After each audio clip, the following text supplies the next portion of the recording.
Thomas Hugues, bonjour. Bonjour Quentin. Merci de nous accorder cette interview sur Objectif Gare. On est ici à Arles, à l'hôtel Arlatan. Ici, il fait un beau soleil d'été. Alors, vous avez été journaliste pendant 30 ans, vous l'êtes toujours, notamment à TF1 il y a quelques années, on va en reparler. On est à la frontière, on peut le dire, entre le Gard et les Bouches-du-Rhône, côté Bouches-du-Rhône, mais il y a quelques jours, vous étiez à Nîmes, c'est bien ça ? J'étais à Nîmes, je suis venu voir les spectacles romans. C'est quoi le titre, les dieux Nîmes, Cité des Dieux. Nîmes, Cité des Dieux. C'était magnifique, j'étais bluffé vraiment par le mapping, notamment le décor projeté au sol. Enfin, faut pas trop en dire parce qu'il faut donner envie aux gens d'y aller, mais voilà, on voit la mer avancer à un moment. Enfin, c'était vraiment un spectacle qui est assez bluffant. J'avais vu le spectacle au mois de c'est quand les journées romaines, Oui. c'est au mois Il de. y a quelques mois en mai. Mois de mai, ouais, Il c'est y a ça. quelques mois au mois de mai. Et là, je trouve que c'est encore mieux. Et puis, moi, j'ai le plaisir de venir à Nîmes peut-être 2-3 fois par an. C'est une ville qui est vraiment superbe, c'est vraiment une belle ville. Et ici, je suis venu pour les rencontres photographiques d'Arles, évidemment. Bien sûr. Donc à Nîmes, vous aviez déjà eu l'occasion de venir dans votre carrière il y a quelques années. Alors j'étais venu il y a très longtemps en reportage et j'ai trouvé la ville vraiment changée. La dernière fois que je suis venu, je suis revenu il y a à peu près un an. Et puis depuis 2-3 fois, et j'ai trouvé que la ville était changée, embellie. Ça m'a fait penser à Bordeaux, qui est une ville que je connais bien parce que j'y ai vécu, voilà, qui était un peu grise, les murs un peu gris, un peu sales, et vraiment à Nîmes comme à Bordeaux, la ville s'est éclairée. C'est assez bluffant. Si on peut trahir un petit secret, votre épouse travaille à EDIS, qui exploite qui gère les monuments romains de Nîmes. Ça veut dire que vous allez être amené à venir plus souvent nous voir. J'espère bien. Je vais venir voir. Visiter les monuments, voir la ville, voilà, profiter des lieux sympas de la ville. J'en ai repéré quelques-uns déjà. Donc. Alors peut-être pour voir un match du Nîmes Olympique, parce qu'on sait que vous aimez le sport aussi. Je suis un grand fan de foot. Alors bon, pardon, mais je suis un peu supporter du PSG quand même. J'habite tout près du Parc des Princes d'ailleurs. Mais oui, pourquoi pas. Moi, j'ai eu la chance en reportage dans différentes étapes d'aller dans pas mal de stades de France. Et je suis pas encore allé aux Costières. Donc, ça sera l'occasion de revenir. En tout cas, c'est une bonne idée. C'est une ville atypique, oui, Nîmes, que vous appréciez là, quand vous avez pu voir un petit peu la magie dans les arènes, les spectacles et la ville autour. La ville est belle, la romanité, elle est quand même mise en valeur.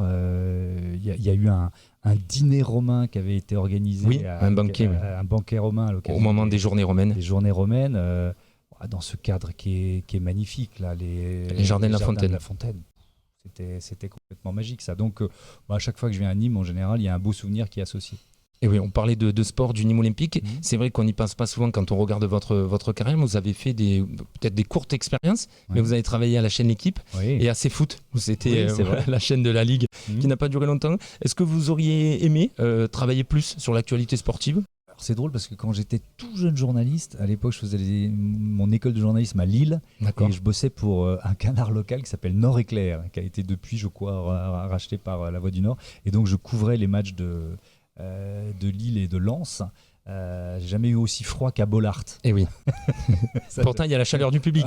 Ouais, ça c'est sûr. Les corons chantés par le public de Bollaert, c'est magique. Mais le froid. Mais j'ai jamais eu aussi froid là-bas. Mais donc, comme ça, régulièrement, effectivement, je suis plutôt un journaliste généraliste, moi, mais le sport, c'est une passion depuis toujours. Et quand j'ai eu la chance de bosser pour L'Équipe, c'est le premier journal que je lis le matin depuis que j'ai une dizaine d'années, quoi. On revoyait les grands matchs de foot, mais pas seulement, hein. Ça pouvait être un grand match de tennis. On avait fait une soirée spéciale sur la victoire de Noah à Roland-Garros. Enfin voilà. Et c'était vraiment sympa. Et surtout, ce qui était sympa, c'est d'être dans la rédaction de L'Équipe et de côtoyer les journalistes qui sont... Alors moi, je croyais m'y connaître un tout petit peu en sport, mais là on a affaire à des professionnels. Si on commence à se lancer dans un contest sur les compositions d'équipe, t'es mort. Alors on l'a dit, ça fait 30 ans que vous êtes journaliste, vous êtes notamment un long passage à TF1, vous avez participé, vous avez présenté les journaux de 13h et 20h. Si vous devez en retenir qu'un, un moment sur un de ces journaux qui vous a marqué à la présentation sur un événement spécial ou... C'est compliqué parce qu'il y en a eu beaucoup quand même. Oui. Vous avez le chiffre ou non, vous ne savez même pas? Je ne sais pas compter. Ce serait peut-être pas forcément un JT, ce serait peut-être un 7 à 8 parce qu'il y avait aussi l'émission 7 à 8 qui était un magazine hebdo où on s'est retrouvés, on était en direct après les attentats du 11 septembre. On était en direct tous les dimanches en fin de journée à 19h.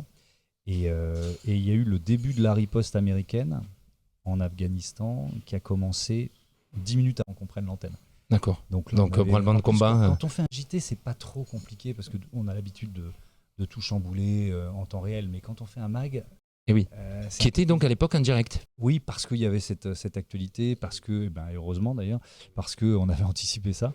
Et donc, alors là, tu prends tes fiches, tout ce que tu as prévu, tu as 1 heure d'émission, tu les mets à la poubelle et c'est parti pour une heure d'impro. Bon, voilà, ça c'est un souvenir marquant, mais il y en a eu pas mal, des souvenirs. Et un invité peut-être qui vous a marqué aussi sur une interview y a une interview qui a été marquante parce que c'est un moment dramatique de l'histoire de France et notamment à Paris, parce que ça avait beaucoup frappé les Parisiens, c'est la canicule de 2003. Et oui. Et à l'époque, le ministre de la Santé, c'était le professeur Jean-François Mattei. Et donc, nous, on ressentait, notamment grâce aux pompiers qui étaient nos contacts et qui nous donnaient les infos, les retours de terrain, on se rendait compte qu'il y avait vraiment un drame qui était en train de se passer avec beaucoup de morts. Et il y avait un décalage entre les bilans officiels, etc. Et donc, on a fait l'interview de Mattei en duplex depuis sa maison de vacances. Ah oui. Et ça, mais ça avait fait beaucoup parler. L'image que ça a renvoyée était assez calamiteuse pour lui. Oui. Et depuis, il y a une espèce de jurisprudence qui fait que les ministres partent plus trop loin de Paris, même pendant leurs vacances. Et oui. Donc on parlait, voilà, vous avez présenté différents journaux. En fait, vous étiez un peu le remplaçant star de le Joker. Voilà, le Joker, comme on dit, Claire Chazal, de Jean-Pierre Pernaut, de Patrick Poivre d'Arvor. Lequel était le plus dur à remplacer? En fait, c'est le tout début qui est toujours, tu te dis, mais moi j'avais 27 balais, quoi. J'étais vraiment tout jeune, quoi, quand j'ai fait mon premier JT. Tu te dis, bon, t'es un peu inconscient, en fait. Et oui. C'est assez marrant. Parce que vous ne pensiez pas qu'on allait vous demander de présenter. Moi j'avais évoqué ça, et puis en fait, il y a une sorte d'inconscience à se lancer dans le bain. Et donc la pression, elle est venue petit à petit. D'accord. Voilà. Au bout de quelques JT. Donc c'est plutôt quand je me suis retrouvé à faire le 20h où là je me suis dit quand même, il y a le poids des politiques, le poids, tu sais que le sujet que tu choisis pour mettre en ouverture du journal, il va faire parler, il va avoir un impact. Donc c'est plutôt la partie 20h qui a été la plus marquante. D'accord. Est-ce que sur un des trois qu'on a cités vous a quand même beaucoup aidé? Est-ce que Jean-Pierre Pernaut a eu un rôle Jean-Pierre a eu un rôle très important parce que moi j'arrivais, j'étais tout jeune, et donc à la fois il était pas omniprésent ou intrusif, mais je savais que si je poussais la porte de son bureau, je voulais un peu discuter parce que le 13h, c'est un journal qui est quand même très particulier. Et oui. Quand tu arrivais pour remplacer Pernaut, tu ne changeais pas la ligne éditoriale du journal, ça n'avait pas de sens. Et donc, c'était important de s'en imprégner quand même de ça. J'ai beaucoup discuté avec Jean-Pierre de ce qu'était le 13h.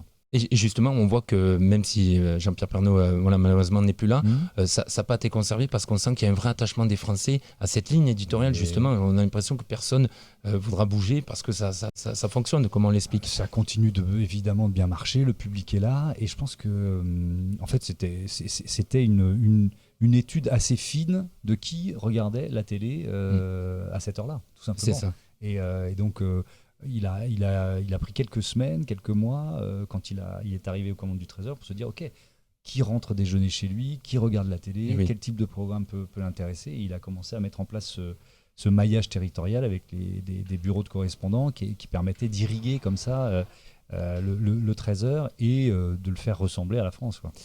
On en a un petit peu parlé, 7 à 8. Vous étiez au tout début à la présentation, même rédacteur en chef. Oui, on a lancé l'émission avec Laurence Ferrari. On était rédacteur en chef de l'émission. Qui est toujours là depuis 21 ans. C'est une vraie fierté, ça. Oui, justement, pourquoi ? Parce que quand une émission vous succède, vous survit, je mets des guillemets évidemment. Oui. Voilà, ça veut dire qu'on l'a bien lancée, quoi. Et oui. Si elle est encore là 20 ans après. Le concept, l'idée au départ, c'était quoi ? L'idée au départ sur 7 à 8, c'était de faire un magazine d'infos qui soit assez grand public. On s'inspirait un peu de ce qu'était Paris Match à l'époque, c'est-à-dire qu'il y avait de l'actu, il y avait du grand reportage. Et puis, il pouvait y avoir des sujets un peu plus people, un peu plus légers, on faisait souvent des sujets animaliers, par exemple, ça marchait très bien. Il y avait du fait divers aussi. Oui. Donc, la ligne éditoriale, on l'a pensée comme ça, on l'a pensée pour que tu puisses avoir... En plus, il y a eu assez vite les événements du 11 septembre, etc. Donc, on avait beaucoup de grands reportages à l'étranger, longs, parfois ça durait 20-25 minutes. Et à côté de ça, il y avait des sujets entre guillemets, je mets plein de guillemets, mais un peu plus légers, un peu plus grand public. Et tout ça, la mayonnaise, elle a pris, en 2-3 semaines, la mayonnaise a pris, et l'émission, elle est encore là, elle a évolué, elle s'est enrichie, elle s'est allongée. Donc c'est aussi le succès de ceux qui nous ont succédé, mais qui sont arrivés après nous. Mais voilà, c'est une vraie fierté de voir que l'émission existe toujours. Alors parlons de votre actualité, de ce que vous faites aujourd'hui. Vous présentez 2 émissions, c'est bien ça, qui vont se poursuivre cette saison-là? Oui, je redémarre fin août, début septembre, avec une émission sur Public Sénat qui s'appelle Sens Public, qui est vraiment passionnante à faire. Ce qui est intéressant, Public Sénat, c'est une chaîne, comme son nom l'indique, qui dépend du Sénat. On est d'ailleurs, le studio est sous l'hémicycle. Et oui, d'accord, ce qui est quand même assez impressionnant. Le cadre est dingue. Hein. le Sénat, c'est un des plus beaux bâtiments. Et oui, le Palais du Luxembourg. Voilà, c'est un des plus beaux bâtiments de Paris, un des plus beaux monuments. Venir bosser là, c'est quand même pas dégueu. Et donc, on traite l'actualité et un thème un peu plus magazine, toujours dans l'émission. L'idée, c'est de prendre le temps de débattre autour de ces 2 thèmes. Donc, l'émission fait 90 minutes, on a 3 quarts d'heure par thème, en essayant d'aller chercher des experts. On ne fait pas défiler des journalistes qui ont un avis sur tout, on va vraiment chercher des experts, et souvent des sénateurs qui sont experts du thème dont on parle. Donc ça reprend à la rentrée, le 5 septembre. On a fait une super première saison. C'est pas le premier objectif de Public Sénat, mais il se trouve qu'on a battu des records d'audience. L'émission a fait plus 50%. C'est quand même pas mal. Ça fait plaisir. Il faut le dire. Ouais, c'est content quand ça marche. Donc ça, c'est côté Public Sénat. Et puis à côté de ça, j'ai aussi une émission sur une chaîne d'actu économique qui s'appelle Be Smart. L'émission s'appelle Smart Impact. On est sur la transition écologique et sociétale. Et ça, c'est aussi très intéressant parce que notre économie, elle est vraiment en train de se réinventer. Donc on est au cœur de ces enjeux. Pour revenir sur le Sénat, comment vous analysez un petit peu ce qu'on a pu voir ces dernières semaines par rapport au gouvernement, cette nouvelle composition? Comment à la rentrée, comment un petit peu vous analysez tout ça? C'est vraiment intéressant parce que c'est inédit dans l'histoire de la Ve République. Il y a eu une période en 88, mais où c'était Michel Rocard à l'époque qui avait une majorité relative, mais qui était quand même plus solide que la majorité relative actuelle du gouvernement Borne. Donc ça oblige le gouvernement à travailler avec les 2 assemblées, l'Assemblée nationale et le Sénat. Et la composition du Sénat fait que le gouvernement a besoin du Sénat et notamment des sénateurs LR. Donc c'est vraiment intéressant de voir. Donc ça renforce son pouvoir. Ça renforce le pouvoir du Sénat, ça renforce aussi, je pense, l'intérêt des spectateurs, des téléspectateurs pour les chaînes parlementaires. Et oui.